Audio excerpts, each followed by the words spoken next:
जय मसीह। Faith talk series episode 34 में आपका स्वागत है। आज हम परमेश्वर को जानते हैं। पहला यूहन्ना अध्याय 2 वचन 1 से लेकर 6 तक आज हम अध्ययन करेंगे। Do we know God? क्या हम परमेश्वर को जानते हैं? आइए हम शुरू करते हैं।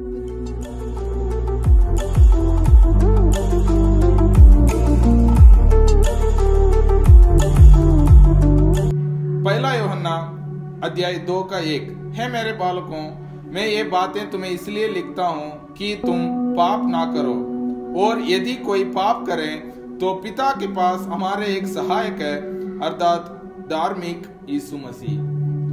आज हम देखेंगे परमेश्वर को क्या हम नहीं जानते हैं, वचन उसके बारे में क्या बताती है, उसके बारे में हम अध्ययन करेंगे। उससे पहले पहला वचन कहती है मेरे बालकों, मैं तुम्हें ये बातें तुम्हें इसलिए लिखता हूं कि तुम पाप ना करो। तो परमेश्वर और हमारे बीच में जो हमें परमेश्वर के पास पहुंचने में रोकने वाला एक चीज जो है वो पाप है। तो हम पिछले हफ्ता हमने देखा था, यदि आप परमेश्वर के साथ सहभागिता रखते हैं, आप कहते हैं हमारे फेलोशिप परमेश्वर के साथ है, यदि आप कहते हैं तो, और अभी भी उस पुराने जीवन में चलते हैं और अभी भी उस अंधेरा में हम चलते हैं, तो हम झूठे हैं। तो पिछले हफ्ते में हमने अध्ययन किया था और इस अध्याय में ये बताते हैं कि यदि कोई पहले यूहन्ना जो है इस वचन को इसलिए लिखते हैं, इस पत्री को इसलिए लिखते हैं ताकि उसको पढ़ने वाले वो जो है पाप ना करें। तो परमेश्वर के साथ जो सहभागिता में है, परमेश्वर के साथ जो फेलोशिप में है, वो पाप ना करे। और यदि कोई पाप करता है तो पिता के पास हमारा एक सहायक है, अर्थात धार्मिक यीशु मसीह है। यदि गलती से यदि एक व्यक्ति यदि जो परमेश्वर के साथ फेलोशिप में है, जिनका परमेश्वर के साथ मेल हो चुका है, वो पाप नहीं करेगा। इन केस गलती से वो जानबूझ के नहीं करता है, या यदि वो पाप करता है तो पाप में बने नहीं रहता है। लेकिन यदि इन केस कोई पाप करता है तो वचन में लिखा गया है कि हमारे पास एक सहायक है। दूसरा ट्रांसलेशन में लिखा गया है कि हमारे पास एक एडवोकेट है। वो कौन है? धार्मिक यीशु मसीह है।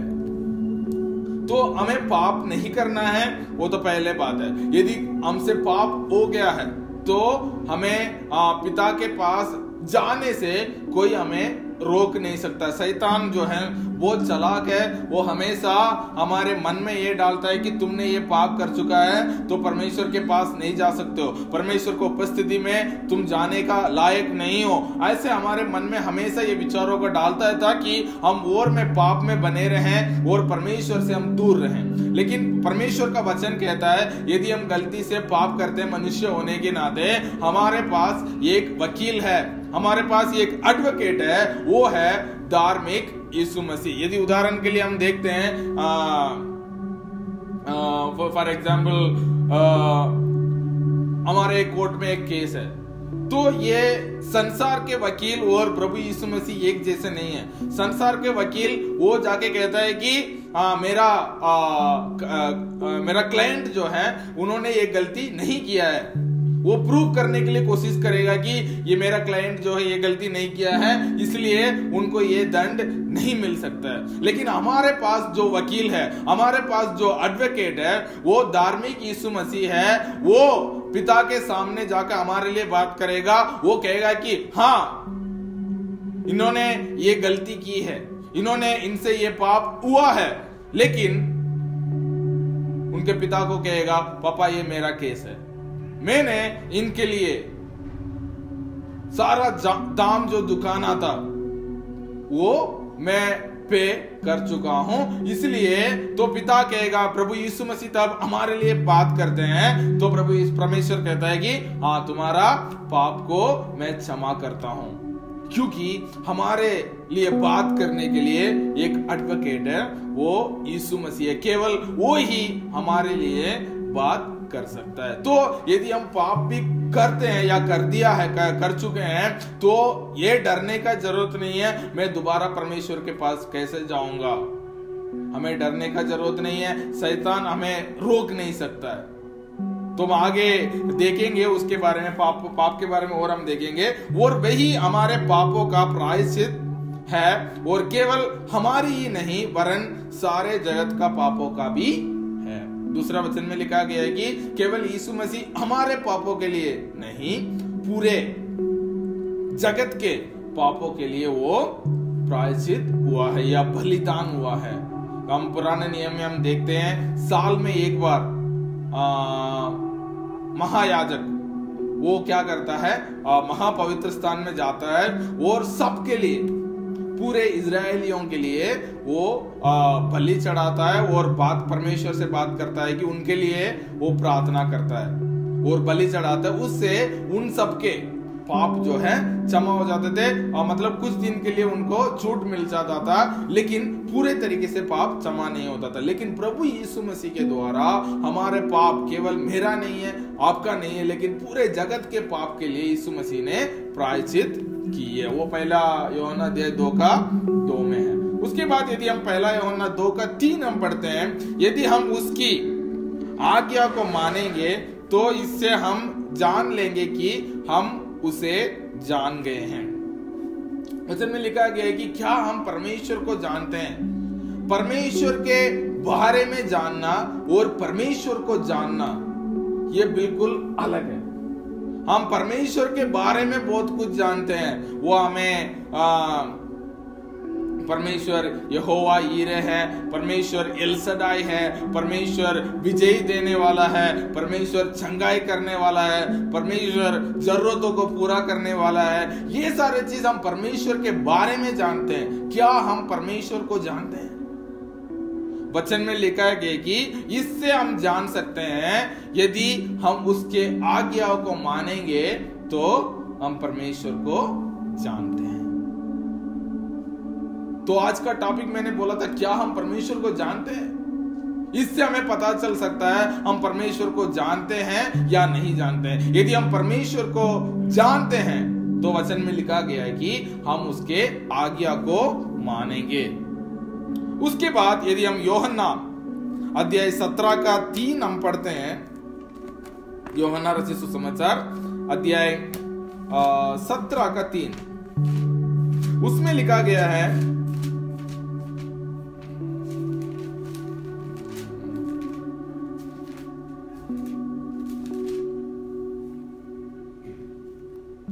और अनंत जीवन यह है कि तुझ एकमात्र सच्चा परमेश्वर और यीशु को जिसे तूने भेजा है जाने। इसमें लिखा गया है कि अनंत जीवन यह है कि प्रभु यीशु मसीह को और परमेश्वर को जानना। कई बार हम सोचते हैं स्वर्ग जाना ही हमारा गोल है, लेकिन हम स्वर्ग जाते हैं और परमेश्वर को नहीं जानते तो क्या फायदा है?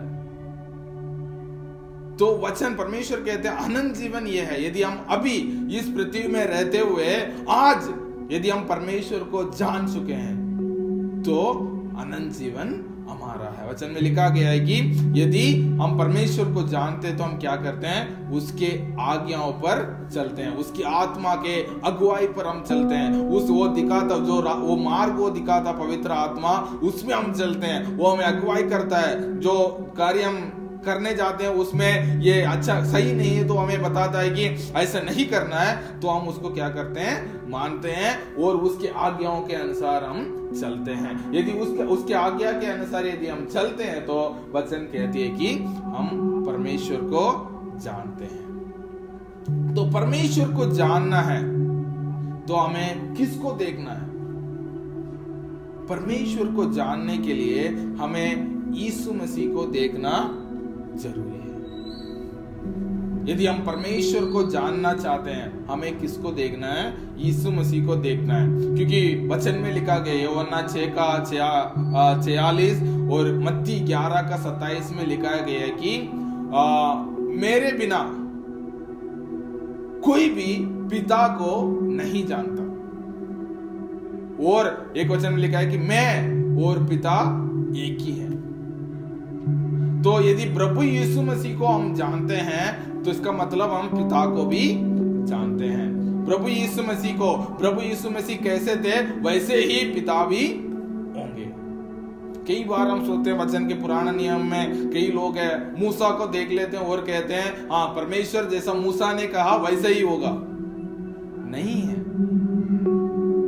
यीशु मसीह ने जिनको बोला, फारिसियों को और सदूकियों को और जो बाइबल टीचर्स को उस समय में थे, उनको बोला है कि तुम लोग पिता को नहीं जानते हो। वो बाइबल में मूसा का सारा आज्ञा को जानते हैं, पुराना नियम को पूरा वो लोग जानते हैं, या पहले 5 पुस्तक को वो पूरा याद कर चुके हैं। उसमें परमेश्वर कौन है, परमेश्वर कैसे है, वो सब उनको पता है। प्रभु यीशु मसीह ने उनको कहा तुम लोग पिता को नहीं जानते हो, क्योंकि जिस पिता को मैं जानता हूं उस रीति से तुम लोग विश्वास नहीं कर रहे हो। वो पिता आपको, आप जैसे विश्वास करते हो वैसा पिता नहीं है।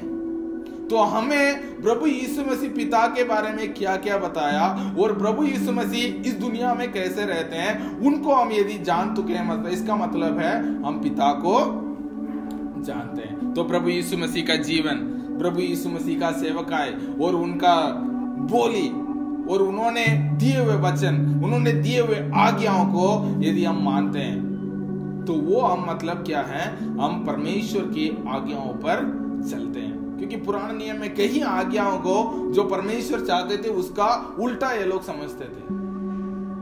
प्रभु यीशु मसीह ने कई आज्ञाओं को इनको बताया, लेकिन उधर लिखा गया ऐसा है, लेकिन परमेश्वर ऐसा चाहते हैं, लेकिन तुम लोग उसको एक रूल के रीति रिवाज बना चुके हो।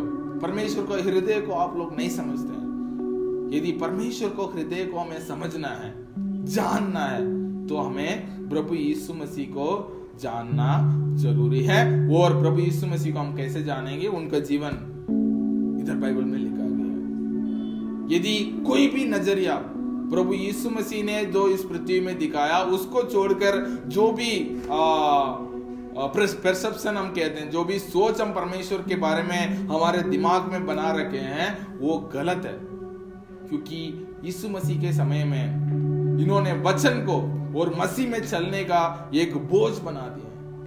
मसीह में चलना एक बोझ नहीं है। परमेश्वर को जानना बहुत मुश्किल नहीं है।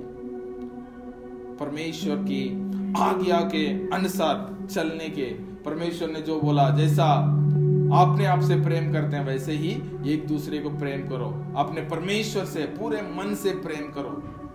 ये सारे परमेश्वर की आज्ञाएं हैं। यदि उसको हम मानते हैं हमारे जीवन में तो हम परमेश्वर को जानते हैं। उसके बाद यदि पहला यूहन्ना 2:4 में ऐसा लिखा है कि जो कोई ये कहता है कि मैं उसे जान गया हूं और उसकी आज्ञाओं को नहीं मानता, वह झूठा है और उसमें सत्य नहीं है। ये कहते हैं कि प्रभु यूहन्ना कहते हैं कि यदि कोई कहता है मैं परमेश्वर को जानता हूं और परमेश्वर के आज्ञा पर नहीं चलता है, वचन कहते हैं कि वह झूठा है और उसमें सत्य बिल्कुल नहीं है। हम पिछले अध्याय में हमने, पिछले एपिसोड 32 में हमने देखा था कि यदि कोई कहता है मैं परमेश्वर के साथ सहभागिता हूँ, परमेश्वर के साथ फेलोशिप में हूँ और वो अंधेरा में चलता है, पुराने उस जीवन में चलता है, तो वो झूठा है। लेकिन आज इसमें लिखा गया है कि यदि कोई कहता है मैं परमेश्वर को जानता हूँ और परमेश्वर को आज्ञा पर नहीं चलता है तो वह झूठा है, उसमें सत्य नहीं है। उसके बाद यदि हम पहला यूहन्ना 2:5 हम देखते हैं, उसमें लिखा है कि जो कोई उसके वचन पर चले उसमें सचमुच परमेश्वर का प्रेम सिद्ध हुआ है। हमें इसी से मालूम होता है कि हम उसमें हैं। वो कहते हैं कि उसके ऑपोजिट, यदि कोई परमेश्वर का वचन पर चले, परमेश्वर ने वचन जो हमें बताता है उसके अनुसार चले, इसका मतलब परमेश्वर का प्रेम उस पर सिद्ध होता है। हमें इससे मालूम होता है कि वह उसमें है, वह उस पर बने रहता है। तो हमें परमेश्वर के वचन पर चलना, परमेश्वर को इच्छाओं पर चलना, परमेश्वर की पवित्र आत्मा के अगुवाई पर चलना, इसका मतलब है परमेश्वर का प्रेम जो है हम में सिद्ध होता है और इससे मालूम पड़ता है कि हम परमेश्वर में हैं। उसके बाद यदि पहला यूहन्ना 2:6 हम पढ़ते हैं, जो कोई ये कहता है मैं उसमें बना रहता हूं, उसे चाहिए कि आप ही वैसे ही चले जैसा वह चलता है। यदि कोई कहता है मैं परमेश्वर में बना रहता हूं या प्रभु यीशु मसीह में मैं बना रहता हूं, तो इसमें लिखा गया कि उसको ऐसा चलना चाहिए वैसे प्रभु यीशु मसीह चलते थे। वचन में लिखा गया कि तू मुझ में बने रहेगा तो मैं तुझ में बने रहूंगा और मुझसे अलग होकर तुम फलवंत नहीं हो सकते। तो परमेश्वर में बने रहना मतलब प्रभु यीशु मसीह जैसा चला वैसे ही हमें चलना है। प्रभु यीशु मसीह ने दिखाया हुआ मार्ग पर हमें चलना है। यदि ऐसा नहीं चलते हैं हम परमेश्वर में बने रहते हैं, ऐसा हम कह नहीं सकते हैं और हम ये भी नहीं कह सकते कि मैं परमेश्वर को जानता हूं। मैं विश्वास करता हूं आज का वचन आपको आशीषित हुआ होगा। हमें ये जानना जरूरी है, परमेश्वर को जानना है। वचन में लिखा है कि परमेश्वर को जानना ही अनंत जीवन है। उसके बाद यदि हम कहते हैं हम परमेश्वर को जानते हैं तो हमें परमेश्वर के आज्ञाओं को मानना जरूरी है। यदि हम कहते हैं मैं परमेश्वर में बने रहता हूं और परमेश्वर मुझ में बने रहता है, उसका मतलब प्रभु यीशु मसीह वैसे चले वैसे हमें भी चलना जरूरी है। परमेश्वर इस वचन के द्वारा आप सबको आशीष दे। हम प्रार्थना करेंगे। पिता परमेश्वर, हम आपको धन्यवाद देते हैं, आपके अनुग्रह के लिए धन्यवाद। विशेष करके इस एपिसोड में आपने हमसे बातचीत किया पिता परमेश्वर, आपके बारे में नहीं, आपको व्यक्तिगत रूप में एक रिलेशनशिप के रूप में आपको जानना जरूरी है। यदि आपको हम जानते हैं तो वचन में लिखा गया है कि पिता परमेश्वर हम आपकी आज्ञा के अनुसार चलते हैं। वचन में लिखा है कि आप में बने रहना कितना जरूरी है। यदि हम आप में बने रहे हैं कहते हैं, इसका मतलब पिता परमेश्वर जैसे प्रभु यीशु मसीह दुनिया में चलते थे वैसे ही हमें चलना जरूरी है। पिता परमेश्वर आप में बने रहने के लिए और आपको और जानने के लिए, आपके मन को, आपके हृदय को और जानने के लिए हमें अनुग्रह करना और आप दिए हुए आज्ञाओं पर चलने के लिए हमें अनुग्रह करना और यीशु मसीह के समान बनने के लिए, यीशु मसीह ने हमें दिखाया हुआ मार्ग में चलने के लिए अनुग्रह करना। सारे आदर महिमा आपके देते हुए प्रार्थना मांगते हैं यीशु मसीह के नाम से, आमीन। जय मसीह। God bless you.